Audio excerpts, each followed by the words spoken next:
Okay, so yun na, musta? Game, bago tayo or bago ko makalimutan yung mga pinaggagawa ko, ano pinagkakabisihan ko nito mga ilang araw, sineset up natin kasi nag si Bekbek ng ano ng kung paano siya makaka-access ng mga laro. And meron tayong computer na malakas at pwede natin i-share at dito na nga tayo pupunta. So, anong tawag sa ganito? Ito yung GPU partitioning. Dalawang klase yun. Kasi sa partitioning, gagamit muna tayo sa Windows. Bali, dalawang video to. Isang partitioning, which is gagamit tayo ng Hyper-V for Windows 11. And then, susunod na video, or mamaya, pagkatas ito, yung sa Proxmox. Pero ngayon, if naka-Windows ka, siguro ito yung mas madaling setup. Kasi, when nasa Windows na, setup ka lang ng Hyper-V, yun na yun. Anyway, so punta na nga tayo dito. Wait, sorry.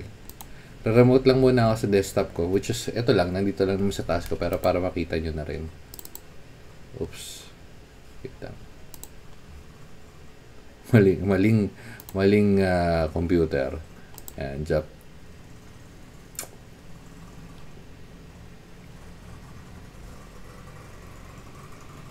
Pwede lang natin. Hindi pala nakikita dahil masyadong malaki. Teka. Oops.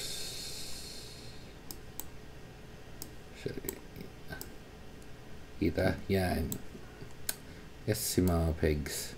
Okay. So, paano natin gagawin? So, napapansin nyo, marami na tayo. Dahil marami na akong pinagtitetesting na to. So, ito na lang. Ito yun na yung gumagana. Pero, gagawin natin dito. Tapos, onting troubleshooting na rin. Siguro ito. Kasi ito yung, tama ba? Ito yung hindi pa nakasetup. So, ang mangyayari dyan, mapapansin nyo, pag nag-connect tayo sa VM,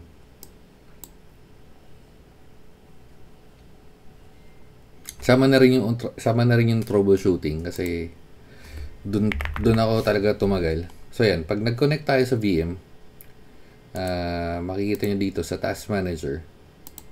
Ayan, wala dito yung 3070. Even sa Device Manager. Yan. So, paano gagawin sa ganyan? Syempre, turn off nyo muna yung VM nyo. Shutdown nyo yan. Tapos, dito na tayo pupunta sa unang troubleshooting. Mapapansin nyo, VM6. VM6. Yan. Mamount natin. Magkaka-error kayo ng ganyan. Pagka unang error, punta lang kayo ng disk management. Kasi kaya kayo nagkaka-error kasi wala naka-assign na drive letter. So, a-assign lang kayo. Yan. Assign. Yes. Okay.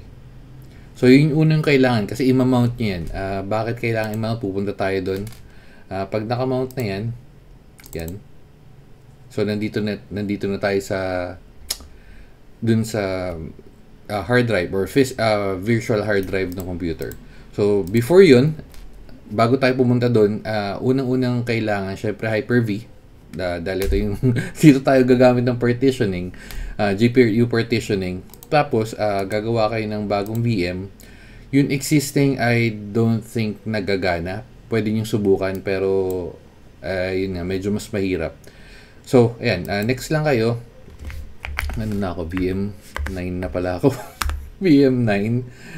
Itong VM9 na yan, syempre, kayo ng bala. Tapos ito kung saan nyo lalagay. Sa akin sa virtual machine na folder ko na lang para mas madaling hanapin. And then next, generation 2 lang yung gagana. Other than that, yung Gen 1 hindi siya gagana. Tapos ito, 8116 or 8 gig. Or pwede naman 16, depende sa ano nyo. Pero at least 8 gig para medyo mas stable. Tapos i-off lang natin tong dynamic memory. Dynamic memory kasi pag naka-check yan, yung Hyper-V mismo ang mag-aalat kung feeling niya hindi masyadong gagamit yung resources. Yung 8 gig pwedeng bumaba. So, yan. Kaya natin uncheck yan. And then, next. Tapos to, nakagawa na ako ng, yan, itong local IP pupuntahan natin yan. Pero ito yung sa-select natin. By default, ang makikita mo lang dito is yung default switch or not connected. Pero, ilalagay natin sa local IP kasi kailangan natin nung IP address. Siyempre, pag-connect tayo. And then next. And yan, 256. Okay na ito, 128 kasi nakagawa na naman ako. Pinapakita ko lang sa inyo kung paano gawin.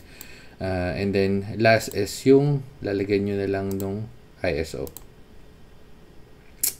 So yan. Yan, ISO. Next, and then finish.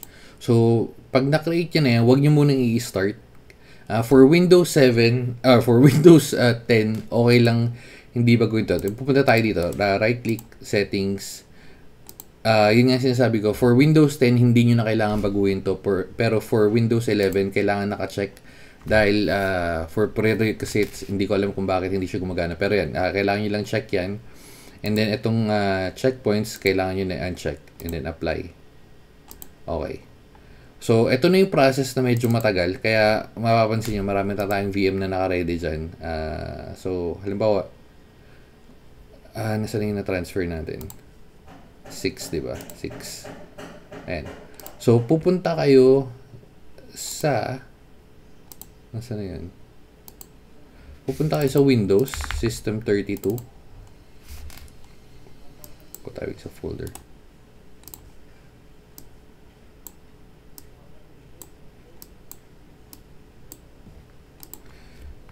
Sa drivers, driver store, itong file repository. Pero, para mas malinis, ito yung ano natin, itong right side yung tag dito, virtual drive, system 32. And then, right click tayo, new, host, yes, host driver store. Okay. So, nabanggit ko nga yung mas malinis kasi pag binuksan nyo yung file repository lahat, as in lahat ng drivers na nasa PC nyo is lalabas, which is okay lang naman. Pero syempre, doon sa mga medyo OC, kailangan na ito na yung medyo mas malinis sa setup. File repository. Baka mali. Kaya hindi, meron akong isang instance, di siya gumana kasi mali yung ano ko. Na-typo lang tayo. So yeah, file repository. Punta tayo dito and then type nyo lang NV. Pupunta kayo dito. Ano yung hanapin nyo? NV. Depende kung gaano karaming video card nakalagay sa system nyo or sa computer nyo. Pero sa akin, since isa lang naman, papakita ko sa inyo. Device manager, ayan, isa lang naman, 3070, which is sa inyong gagamitin natin. So yan lang kakopy natin, copy, punta dito. Okay, so file repository. So again, meron kang system 32, host driver store, file repository, and then yung NVIDIA. Tapos babalik ka sa system 32 at babalik tayo sa system 32. Kunin lang natin yung mga items ng ano, yung DLL or yung ito, yung kailangan na kopyahin from host system. Yan, pupunta sa mas madali i-search yung pinakataas, tas type nyo NV para madaling lumabas. Lahat ng may NV, bali sa search lang ganyan, NV. Yan. Pero since medyo again, ilang beses ko na ginagawa, ito mas effective para sa akin. Pero, yan. So, NV. Scroll nyo lang. Tayo mag-scroll. Yan. So, hanggang dito. Yan. And then, copy nyo lang papunta dito. Okay. So, pag nagawa nyo natin yan, eject lang natin. Syempre, oops. This PC, right-click, eject. Ito yung importante, PowerShell.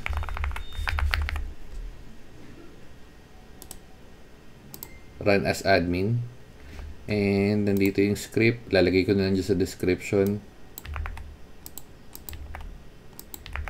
Tayo mag-copy paste. Wait, tayo mag-copy.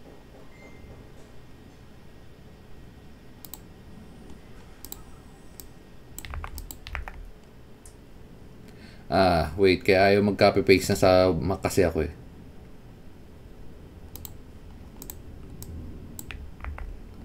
Okay. Shade.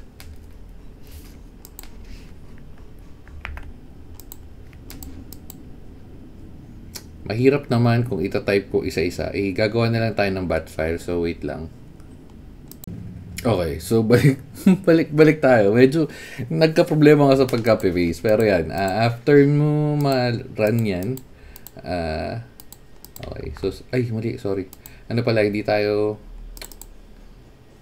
VM9. And then, tatype lang natin yung set dash execution policy unrestricted. Okay. VM9. Okay. Okay. So, after nun, well, in this case, kasi, sorry, VM6 pala. VM6. Hindi, yun. Basta dapat kung ano yung name ng VM nyo. After yun, gagana na yun. Ito na yung ito na yung setup ko. Medyo matagal kasi pag dadaan tayo ng whole process. Pero kasi Windows 10, Windows 11 lang naman yun. So, habang naglo-load to, babalik tayo doon sa sinasabi ko. Anong kailangan nyo? At least Windows 10 or Windows 11 Pro. Pag yung Home Edition, hindi siya gagana. At habang naglo-load tong Hyper-V natin, balik tayo dito. So, kailangan nyo ng Hyper-V settings. Kailangan naka-disable tong session mode, allow session mode. Yan, disable nyo lang yan. And yung isa naman dun sa Hyper-V switch. Ito. Pwede naman tong default, which is yung internal. Meaning internal, yung Hyper-V yung nagbibigay ng IP address dun sa mga VMs niya. Pero para mas madali, gawa na lang kayo ng bago. Yan, ito na yung ginawa ko.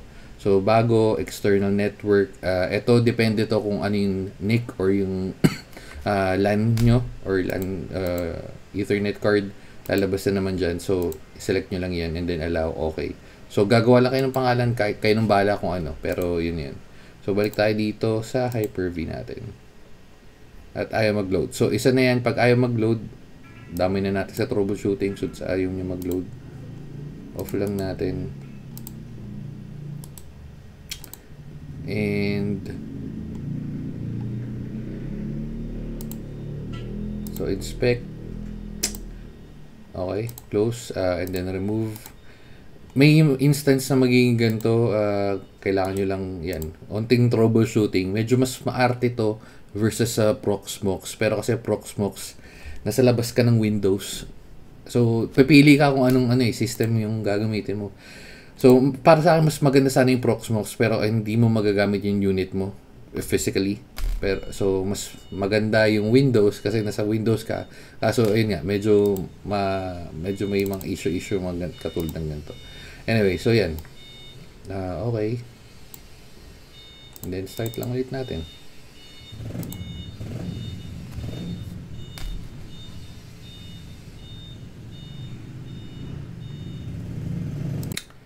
Okay. So, balik na tayo. Yan.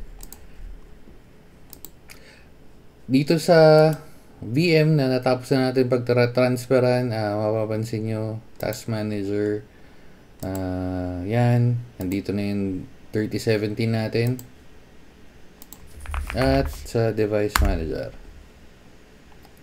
Yan. So, yun yung long way. Ang dami kong pasikot-sikot nito, pero pupunta tayo sa shortcut or mas madali, pero kasi hindi natin alam kung ano yung tumatakbo sa background. So, kaya in-explain ko muna kung paano ko ginawa yung na-research natin. Pinagsama-sama ko na yung mga research ko. So, ayun na yung pinaka-shortcut feeling ko. And, yan, punta tayo dito sa mas madaling version. Kasama na rin pagte-testing kasi medyo mas mahaba yung testing kaysa sa pag-setup. So, next video tayo.